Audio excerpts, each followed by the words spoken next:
저분자 합석 신약의 한계, 기회, 그리고 미래라는 주제로 윤태영 연구본부장께서 발표하실 텐데 서울대 나오시고 예일대학에서 PhD를 딴 학자이십니다. 현재 전무이사 연구본부장으로 계십니다. 부탁드리겠습니다. 네, 소개 감사합니다.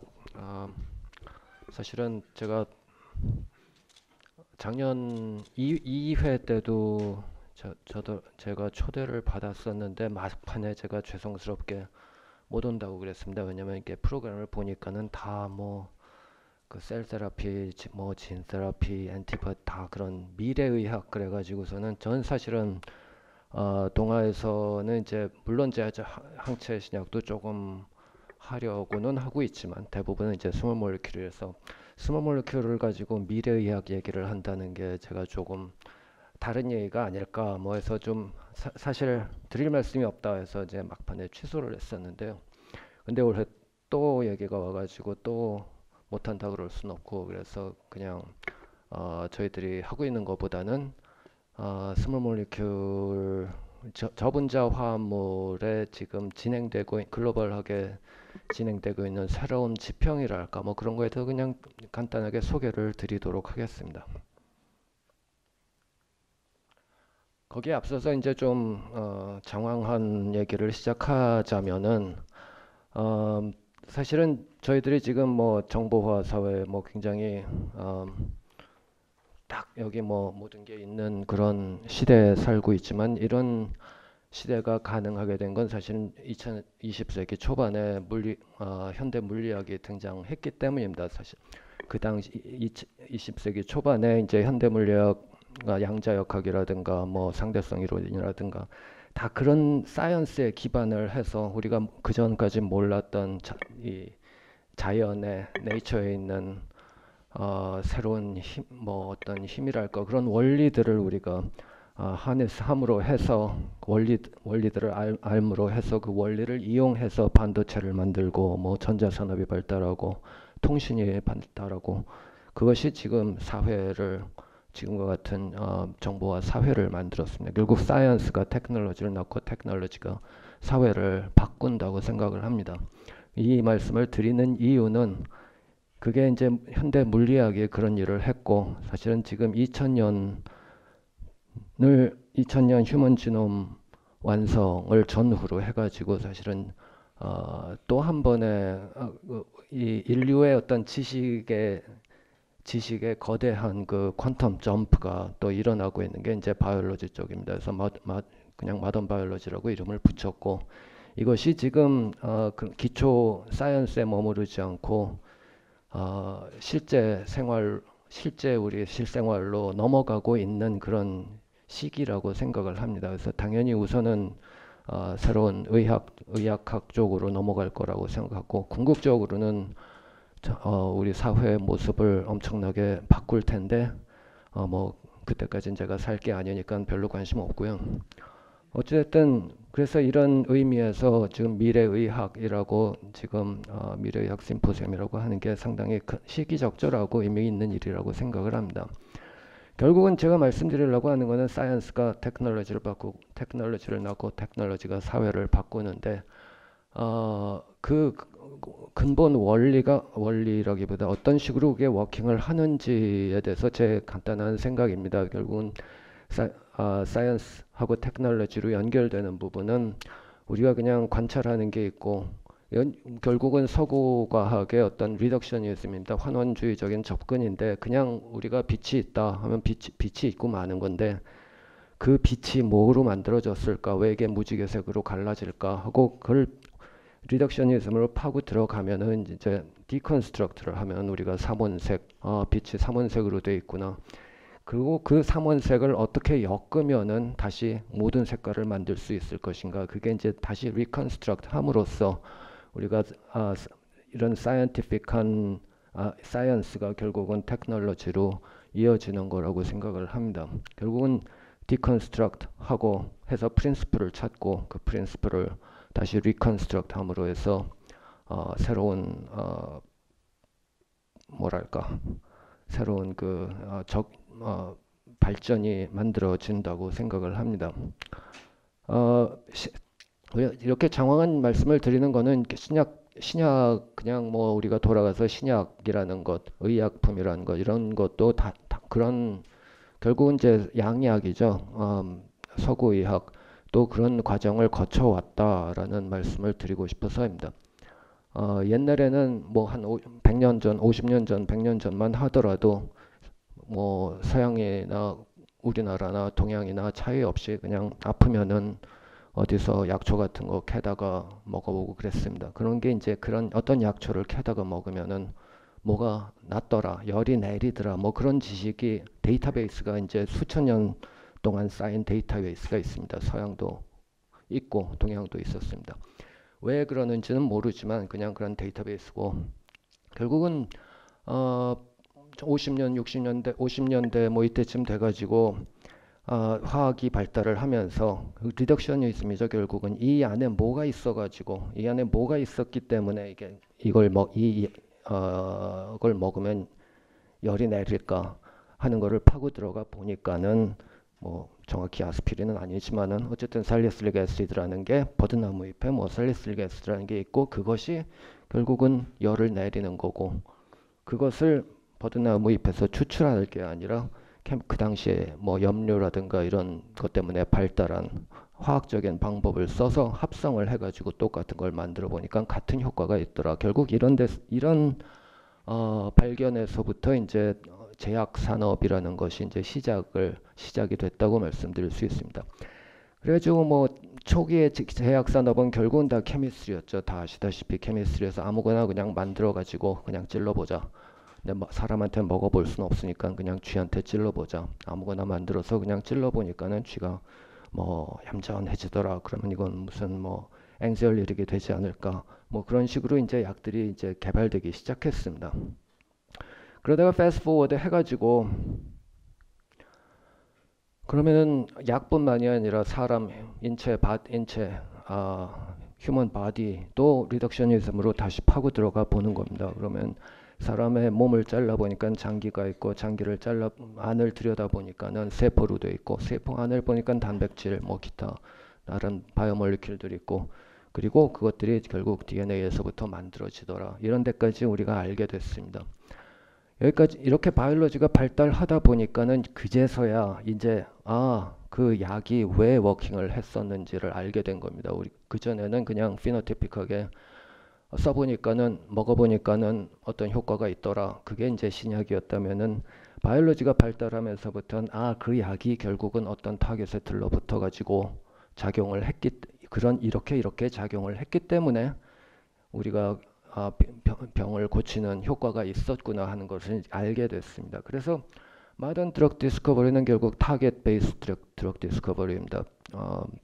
어떤 타겟 그래서 거기서부터 이제 많이 발전을 한 게 어떤 타겟을 건드리면 어떤 디지즈의 효과가 있지 않을까 그런 가설에서부터 시작을 합니다. 그래서 이 타겟에 대한 어떤 가설을 만들어 놓고 그 타겟에 대한 주로 이제 프로틴이죠. 프로틴에 대한 라이브러리를 스크리닝하고 hit을 찾고 리드를 찾고 뭐 캔디드를 찾고 결국에 그 가설이 맞아 떨어지면은 그게 이제 신약이 되는 거죠. 이런 식으로 이제 물론 지금도 이제 이런 식으로 신약을 개발하고 있고 이거는 이제 약간 뭐 정도의 차이, 약간 모습의 차이는 있지만 대부분의 신약 뭐 합성 신약뿐만이 아니라 대부분의 신약이 이렇게 진행이 되고 있습니다. 결국 이런 타겟에 대한 가설, 혹 꼭 새로운 타겟이 아니더라도 어떤 새로운 가설을 기반으로 해서 가설을 테스트하는 그것이 인체에서 궁극적으로 임상을 통해서 확인이 되면, 검증이 되면은 그게 이제 새로운 약이 되는 거죠. 근데 이제 여기까지는 제가 이제 합성 신약이었는데 화학을 했던 저로서는 이제 굿 올드 데이인데 최근 한 10년, 20년 사이에 이제 굉장히 많은 것들이 바뀌었습니다. 이렇게 바이올로지가 들어오면서부터 이 신약에 대한 생각이 굉장히 많이 바뀌었습니다. 이 과정, 새로운 타겟 가설을 놓고 컴파운드를 스크리닝하고 뭐 그걸 옵티마이즈 해가고 이러는 게 이제 너무 한계도 있고 어렵기도 하고 시간도 오래 걸리고 이걸 좀 더 빨리 가는 수가 없을까? 사람은 게으르니까 빨리 가는 수가 없을까? 아예 그냥 프로틴을 집어넣지 뭐 해가지고 프로틴을 그냥 집어넣고 그게 이제 결국은 바이올로직 프로틴 드럭의 시작이죠. 그리고 뭐 그 어떤 타겟이 문제다. 그럼 그 타겟을 잡는 엔티바디는 뭐 컴파운드 스크린하고 이러는 것보다 더 쉽게 할 수 있으니까 엔티바디가 나오고 아예 그 잘못된 프로틴이 있으면 그 프로틴을 만드는 그 프로틴을 막는 어떤 뭐 진을 아예 집어넣는다든가 진 레벨에서 막는다든가 아니면은 뭐 요새는 이제 그 잘못된 진을 에디팅을 한다든가 그걸 셀에다 패키지해서 집어넣는다든가 지금 이제 모델리티가 엄청나게 다양한 모델리티가 이제 생겼습니다. 그래서 옛날에 케미컬 합성 신약에 있던 게 지금은 거의 모든 과정에서부터 어느 이 모든 부분을 우리가 약을 만들 수 있지 않을까 그런 식으로 지금 접근이 이루어지고 있고 그 중에 많은 것들이 이제 오늘 미래의학 심포지움을 통해서 소개가 되었다고 생각을 합니다. 그래서 다시 이제 저는 스몰 몰리큘로 들어오겠습니다. 그러면 스몰 몰리큘은 맛이 같냐 하면은 그렇게 생각하고 싶지 않은데 우선 스몰 몰리큘의 한계입니다. 저분자 화합물의 한계는 우리가 어떤 특정한 타겟을 주로 이제 이니비션 하는 걸로 만들었다고 생각을 하지만 그거 말고 다른 뭐를 때리는지 우리는 사실 잘 모릅니다. 그래가지고 그런 오프 타겟 내가 의도하지 않은 타겟을 스몰 몰리큘 이제 작으니까 그게 어디 가서 들러붙어서 뭘 할지 사실은 확실치 않은 부분이 있습니다. 그래서 그런 오프 타겟 때문에 생기는 어떤 주로 독성이나 부작용 혹은 가끔은 이제 오프 타겟 때문에 오히려 더 효과가 좋아지는 경우도 있지만 어쨌든 그 스페시픽 완전히 100 특히 항체 같은 거에 비해서 이렇게 스페시픽하지 않다는 그런 상대적으로 스페시픽하지 않다는 단점이 있고 그리고는 이제 이게 케미스트리에 의해서 만들어진다는 점. 그러니까 지금은 이제 많은 이 의대나 뭐 바이올로지 하시는 분들이 막 신약 연구를 항체라든가 프로틴이라든가 펩타이드라든가 이런 연구를 하시는데 사실 케미스트리는 뭔지 모르시거든요. 그러니까 내가 모르는 걸 저쪽에서 막 하고 있는데 시간은 되게 걸리고 그건 굉장히 답답하다고요. 그래서 그런 어떤 문화적인 갭 내지는 뭐가 진행될지 모르고 있는 그런 초기 연구에서 그런 부분들 때문에 또 신약 합성 신약 쪽이 조금 아예 그냥 우리 항체를 만들지 뭐 그런 식으로 이제 접근이 된 수가 있고 그리고 이제 드러거빌리티 이슈입니다. 스몰 몰리큘이 아직까지는 스몰 몰리큘이 저해할 수 있는 어떤 조금 이따 드러거블 타겟 말씀드리겠지만은 한정돼 있다는 게 지금까지의 이제 생각입니다. 엔자임이라든가 뭐 기타 등등 어떤 기능을 가진 프로틴들을 그런 기능을 막는 스몰 몰리큘이 이제 대부분이죠. 그럼에도 불구하고 이런 한계에도 불구하고 아직도 다른 어떤 바이올로직스나 다른 어떤 모델리티로 접근하지 못하는 아직 강력한 그 장점들이 아직 있죠. 첫째는 뭐 특별한 짓을 안 해도 그냥 셀 안에 들어간다는 점 이건 엄청난 장점입니다. 사실 셀 밖에 나와 있는 항체나 이런 걸로 타겟팅 할 수 있는 프로틴의 숫자는 전체 지놈에서 한 뭐 20% 결국 20-30% 7-80%의 우리가 딴 모달리티로 접근할 수 없는 그런 타겟들은 셀 안에 있습니다. 그래서 그 셀 안에 있는 타겟을 건드릴 수 있는 건 아직은 물론 다른 노력이 있긴 있지만 그렇지만 아직은 스몰 몰리큘밖에 없다는 점 그리고 먹을 수 있다는 거 우리가 다른 모든 모델리티는 아직은 다 주사로 생각을 하고 있고 우리가 이걸 스몰 몰리큘 드럭은 그냥 하루에 한 번씩 먹을 수 있다는 게 커다란 장점이고 그리고 굉장히 오랫동안 우리가 디벨롭을 해왔기 때문에 어떻게 디벨롭을 하고 어떤 식으로 임상을 하고 어떤 식으로 독성을 보고 어떤 식으로 허가를 받고 이런 모든 절차들이 이미 다 에스태블리시 되어 있습니다. 셀 테라피라든가 요새 소위 말하는 넥스트 제너레이션 테라피릭스 하시는 분들은 그런 레귤레이션 그런 아직 명확하지 않은 레귤레이션 그런 것들이 큰 바들렉으로 알고 있습니다만 어쨌든 스몰 몰리큘은 그런 일은 없습니다. 그리고 값싸게 만들 수 있다는 점, 이건 엄청난 장점이기도 합니다. 그렇기 때문에 뭐 스몰 몰리큘이 뭐 시대가 저문다라고는 아직은 생각하지 않고 스몰 몰리큘이 앞으로 어디로 나가고 있는가에 대해서 본론으로 말씀을 몇 가지만 말씀을 드리겠습니다. 그래서 뭐 우선 사이언스가 계속 특히 이제 분석 쪽의 사이언스가 굉장히 발달했기 때문에 저희가 스몰 몰리큘로 할 수 있는 것들 그 사이언스의 뎁스 스코업이 엄청나게 넓어졌고 그래서 어떤 새로운 타겟이 있을 때 그 타겟을 건드릴 수 있는 그냥 이니비션이 아니라 건드릴 수 있는 그런 스몰 몰리큘을 찾을 수 있는 테크놀로지들이 많이 발달을 했고 그런 테크놀로지에 기반을 해서 예전에는 상상도 못했던 그런 타겟들, 상상도 못했던 방법으로 접근을 하고 있다. 그런 맛을 잠깐씩만 보여드리도록 하겠습니다. 이게 이제 타겟 드러거빌리티입니다. 뭐 무슨 기준으로 disease related, 뭐 disease unrelated, disease related 이렇게 진을 나눠 놨는지는 저는 잘 모르겠지만 그냥 구글 이미지에서 따온 겁니다. 어쨌든 전체 휴먼 지놈 한 2만 개 정도에서 한 4분의 1이 disease related라고 그러는데 그 중에 한 지금까지 우리가 드럭으로 타겟한 것은 한 3%, 그리고 현재 포텐셜하게 타겟으로 할 수 있는 건 7%, 그리고 언드러거블이라고 우리가 이름을 붙인 것들이 있습니다. 보통 우리가 드러거블 타겟이라고 하는 거는 그 타겟 클래스에서 우리 드럭이 이미 나온 것들, 주로 이제 여기 있으면은 대부분이 엔자임들입니다. 카이네이스라든가 프로티에이스라든가 이런 엔자임들이 이제 대부분이고, 그리고 GPCR, 아이언 채널 이런, 그리고 뉴클리어 호르몬 리셉터 이런 것들이 지금 드럭이 나왔기 때문에 이런 것들을 우리가 드러거블 지인이라고 얘기를 합니다.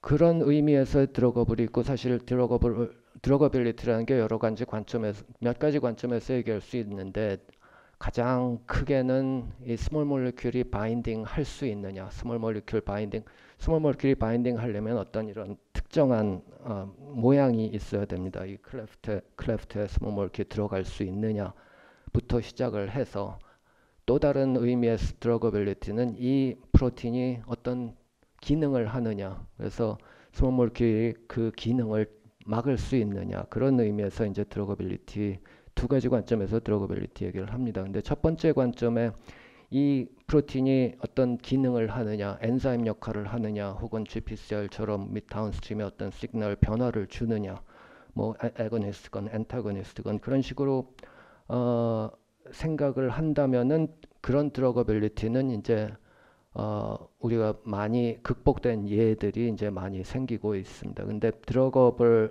요 파켓이 있느냐, 스몰 몰리큘 바인딩 할 수 있느냐 하는 거는 아직은 우리가 많이 익스플로어를 못한 상태입니다. 왜냐하면은 그동안은 스몰 몰리큘을 찾고자 하는 에세이들이 대부분 그 프로틴의 기능을 보는 에세이들이었기 때문에 어떤 스몰 몰리큘이 어떤 특정한 프로틴에 붙어서 그 우리가 보려고 하는 기능이 아닌 다른 기능을 어떻게 저해했는지 혹은 어떻게 변화시켰는지에 대해서는 우리가 보질 않았기 때문에 사실은 아직 들여다보지 않은 부분이 굉장히 많이 있다고 생각을 합니다. 그 전제 하에서 이제 몇 가지 기술만 그냥 소개를 드리도록 하겠습니다. 결국은 스몰 몰리큘을 하려면 스몰 몰리큘을 찾아야 되죠. 내가 원하는 새로운 타겟이 있고 그 타겟에 대해서 작용하는 스몰 몰리큘이 있어야 되는데, 옛날에는 좀 아까 말씀드린 것처럼 엔자임이라든가 이런 것들은 다 바이오케미컬 에세이로 찾았습니다. 바이오케미컬 에세이라는 건 결국 엔자임의 역할이 있고 그 엔자임의 역할이 스몰 몰리큘을 집어넣어서 얼마나 저해됐느냐, 그런 에세이로 찾았기 때문에 어떤 스몰 몰리큘이 붙어서 그 엔자임 액티비티는 저해하지 않고 다른 일을 하는 것은 우리가 찾을 수 없었죠. 그리고 그 엔자임 액티비티 자체는 사실은 이 포텐시로 봤을 때 마이크로몰라, 10 마이크로몰라 정도 수준까지밖에 우리가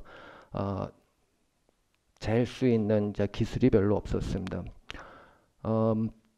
근데 이제 프래그먼트라는 것은 이제 프래그먼트 베이스 라이간드 디스커버리는 결국 어떤 조그만 보통 드럭 몰큐울보다 훨씬 작은 놈을 집어넣어서 그게 이 프로틴에 붙느냐, 결국 바인딩 에세이입니다. 붙느냐 안 붙느냐만 일단 보는 겁니다. 그래서 일단 붙으면은 그걸 더 잘 붙게 만든 다음에 그 다음에 이게 무슨 짓을 하나 한번 보자, 뭐 이런 식으로 어프로치 할 수 있는. 그래서 일반적으로 새로운 타겟을 놓고 스크리닝을 하면은 포텐시는 마이크로몰라 정도고 몰큘러 웨이트는 일반적인 라이브러리는 분자량 한 400, 500 정도에서 시작을 해서 이걸 어떻게 하면은 나노몰라대로 끌고 가느냐. 그 분자 사이즈를 그렇게 키우지 않으면서, 왜냐면 이 정도가 이제 제일 흡수가 잘 되고 여러 가지 성격, 물성이 유지된다고 생각을 하기 때문에 어떻게 하면은 분자를 더 덕지덕지 키우지 않으면서 포텐시를 나노몰라까지 끌고 가느냐 하는 게 이제 메디시널 케미스트리에 많이 하던 거였다면, 지금은 이제 훨씬 작은 프래그먼트, 이 분자량 150, 200 이 정도 되는 걸로 스크리닝을 해서 이거를 어떻게 이 물건을 어떻게 키우면서 포텐시를 증가시켜 가느냐 하는 그런 방법입니다. 이게 왜 좋으냐면은 사실 분자량 500짜리를 우리가 케미컬 스페이스라고 합니다. 분자량 500 카본, 하이드로전, 옥시전 이런 걸 써가지고 분자량 500짜리를 만들 수 있는 뭐든지 만들 수 있는 전체 케미컬의 스페이스는 우주에 있는 카본을 다 써도 못 만든다 그래요. 그만큼 굉장히 엄청난 다이버시티가 있는데, 사실 분자량 300짜리 정도로 커버할 수 있는 분자량 300짜리로 만들 수 있는 그런 케미컬 스페이스는 비교적 우리가 쉽게 커버를 할 수 있다. 다시 말씀드리면 하이트루풋 스크리닝 100만 개 컴파운드로 스크리닝 할 수 있을 때 커버하는 케미컬 스페이스보다 한 1000개, 2000개 정도의 프래그먼트로 커버하는 케미컬 스페이스가 더 크다, 이렇게 얘기할 수 있습니다. 그래서 힛 레이시 훨씬 높다는 것, 결국 바인딩하는 조그만 놈은 찾기가 훨씬 쉽다는 것, 그리고 거기서부터 우리가 발전시켜가는 새로운 그로잉이나 링킹 이런 걸 해서 한 가지 예를, 그냥 가장 클래시컬한 예입니다. 이거 결국은 이건 지금은 에비죠. 그 전에 에버치고 피네트 클락스라는 지금 허가받은 피네트 클락스의 전신 몰큐울입니다. 이 프래그먼트 베이스 드럭 디스커버리에서는 가장 클래시컬한 예입니다. 처음에 그냥 큰 몰큐울을 스크린한 게 아니라 이 BCL2 혹은 BCLXL이라는 프로틴에서 요 조그만 놈이 여기 붙어 있고 요쪽 다른 놈이 여기 붙어 있는 그런 프래그먼트를 스크리닝한 다음에, 여기는 밀리몰라 레인지입니다. 바인딩이 밀리몰라 바인더를 찾은 다음에 그거를 연결을 시켜서 마이크로몰라를 만들고 그걸 더 옵티마이즈해서 나노몰라를 만들어가는 그런 클래식한 예입니다. 또 하나 요새 많이 이제 뜨고 있는 테크놀로지는 DNA 인코디드 라이브러리입니다. 제가 보통은 하이트루풋 스크리닝 하면은 100만 개 정도가 100만 개, 200만 개 정도가 맥시멈입니다. 왜냐면은 하이트루풋 스크리닝은 웰마다 컴파운드가 하나씩 들어가야 되고, 그러면 한 웰에 보통 돈이 한 1달러, 2달러 정도 들어갑니다. 그러니까 100만 개를 스크린하면은 벌써 $1,000,000, $2,000,000가 들어갑니다. 근데 이제 DNA 인코디드 라이브러리라는 것은 근데 100만 개가 아니라 우리가 한꺼번에 10억 개, 100억 개를 스크린할 수 있다면 우리가 훨씬 더 파워풀 해줄 수 있겠죠. 그런 걸 가능하게 하는 게 이제 DNA 인코디드 라이브러리입니다.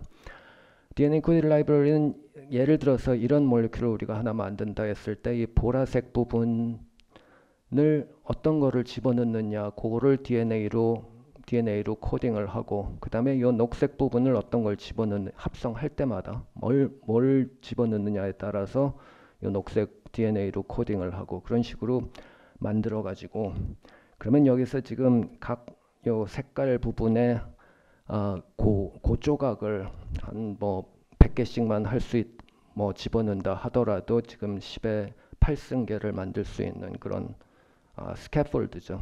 그런데 이게 좋은 점은 이거를 다 섞어가지고 한꺼번에 에세이 할 수 있다는 점입니다. 그래서 이런 식으로 각 컴파운드의 구조는 DNA에 결국은 인코드 돼 있고, 그러면 이거를 많이 아시는 어피니티 셀렉션 하는 방법으로 해서 바인딩하는 컴파운드를 찾으면은 그 컴파운드를 시퀀싱만 하면은 이 처음에 구조가 어떤 거였다 하는 거를 이제 우리가 알 수 있습니다. 그래서 이건 한꺼번에 뭐 1000만 개, 1억 개, 뭐 10억 개까지도 그냥 한꺼번에 스크린 나는 거니까 훨씬 빠르고 훨씬 싸게 스크리닝을 할 수 있는 그런 방법입니다. 중국에 있는 DNA 인코디드 라이브러리를 하는 회사들이 이제 계속 생기고 있는데 중국에 있는 히튼 같은 무식한 회사는 뭐 한 2년 이내에 100 빌리언 컴파운드 라이브러리를 만든다고 합니다. 25분이 경과해서 서서히 마무리해 주시죠. 예. 그리고 프로틴 인터랙션은 엔자임을 이니비션하는 게 아니라 이제 프로틴하고 프로틴의 사이를 인터랙션하는 아까 말씀드린 베네딕트 클락스가 이제 그런 대표적인 예가 되겠습니다. 그리고 예전에는 우리가 잘 접근하지 못했던 intrinsically disordered protein 뭐들이 있습니다. 사실 정확한 구조가 있으면은 그 구조에 스몰 모레큘 어떻게 바인딩한다 이런 식으로 우리가 어프로치를 했지만 현재는 이제 이런 원래 디솔드되어 있는 프로틴이 프로틴 인터랙션 할 때 이제 세컨더리 스트럭처가 나오는데 그거를 어떻게 우리가 막을 수 있을 것이냐. 이거는 이제 맥이라든가 P53 그리고 A베타 뭐 이런 중요한 디지즈의 중요한 프로틴들이 많은 부분이 이런 IDP이기 때문에 그리고 많은 트랜스크립션 팩터들이 IDR을 가지고 있기 때문에 이런 쪽에 바인딩하는 스몰 모레큘 그런 쪽을 저해할 수 있는 스몰 모레큘로 많이 어프로치를 하고 있고 그리고 RNA 바인더들에 대한 RNA를 이니비션하기 위한 노력들이 많이 진행되고 있습니다. 이미 라이보실이라든가 뭐 SMA 스파이널 머스큘러 아트로피 드럭으로 지금 임상에 있는 약 몇 개가 지금 그 RNA 바인더로서 지금 임상 개발이 되고 있습니다. 그래서 RNA의 어떤 세컨더리 터셔리 스트럭처를 또 우리가 스몰 모레큘 이니비션 할 수 있다는 예가 만들어지고 있고 많은 스타트업들이 지금 생기고 있습니다. 그리고 이제 프로틴 디그레이더는 이제 대표적인 예는 이제 풀베스트런트라는 게 타목시펜은 ER을 엔타고나이즈 하는 거지만 지금 임상에서 쓰고 있는 풀베스트런트는 ER을 디그레이드 하는 왜 어떻게 디그레이드 하는지는 아직도 잘 모르지만 어쨌든 ER을 디그레이드 하는 거고 스몰 모레큘이 그 프로틴을 저해하는 게 아니라 그 프로틴의 디그레데이션을 더 촉진하는 그런 예들이 지금 점점 더 발견되고 있고 그런 안드로전 디그레이더라든가 BCL6 요 놈은 BCL6 이니비터인데 요 놈은 BCL6를 디그레데이션 하는 그런 식으로 옛날처럼 단순히 그냥 펑션을 저해하는 게 아니라 디그레데이션을 시킨다든지 다른 쪽으로 많은 발견들이 이루어지고 있고 그중에 이제 좀 더 레셔널한 어프로치가 많이들 아시겠지만 프로탁이라고 있습니다. 프로탁이라는 거는 이제 한 몰리큘의 타겟을 잡는 부분하고 E3 라이게이스에 잡는 부분하고 두 개를 한 몰리큘에 붙여가지고 내가 원하는 타겟에 E3 라이게이스가 가까이 오게 만들므로 해서 그 타겟을 디그레데이션 시키는 그런 어프로치입니다. 지금 굉장히 핫한 분야 중에 하나고 예를 들어서 이런 몰리큘이 VHL이라는 E3 라이게이스와 내 타겟인 BRD4를